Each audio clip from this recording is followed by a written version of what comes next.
In a little village tucked away from the rest of the world lived Niels, a doll maker.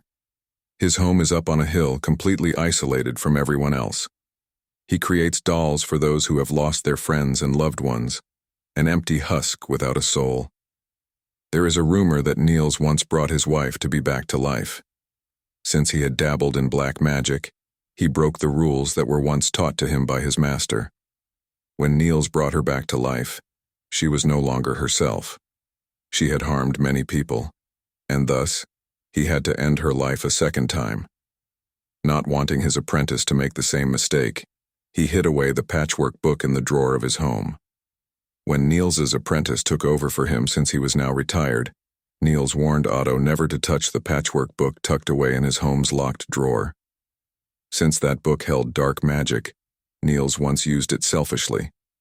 He instructed Otto to use the guidebook to create lifeless dolls to resemble someone's deceased family member or friend.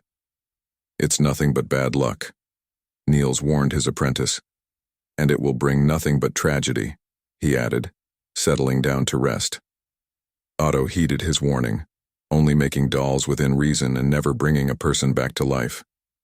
That was until the person he secretly loved in an accident that took his life. He rushed to that small house on the hill where Niels lived without thinking.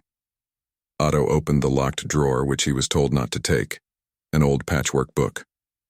Opening up the book, it explains how to bring someone back to life. They would no longer be human and would become living dolls.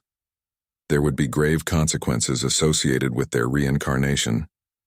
Pushing consequences aside, Otto got to work on bringing Kurt back to the living. Gathering some of the materials was difficult, but he acquired them with some persuasion. Worried about his apprentice, Niels decided to check up on him. After all, the young man did lose the person he cared about. When he opened the door to Otto's workshop, he was not ready for what he was about to see.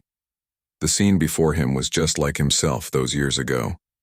His apprentice touched Kurt's face affectionately, the person who was supposed to be dead. Who should have stayed dead? Kurt's crimson eyes opened, and he looked around. What have you done? Niels panicked, backing up to go out the door. His blood ran cold. Otto's emerald eyes were soon on him. What have I done? Oh, only bringing my friend back to me, and wouldn't you know you're just in time for dinner. Isn't he Kurt? Kurt's eyes were soon on the retired doll maker who was frozen. Why wasn't he turning on Otto? When he had brought back his wife in the past, she had turned on him, and he had to end her by watching her die a second time. It's time to eat. The door to Otto's workshop closed, drowning out any screams that threatened to escape. Up on a hill, isolated from the rest of the village, a doll maker will make any doll you ask, whether it be a family member or a friend. He'll even bring them back to life. Though there will be consequences, you'll be fine if you follow the instructions. I hope that you have plenty of flesh.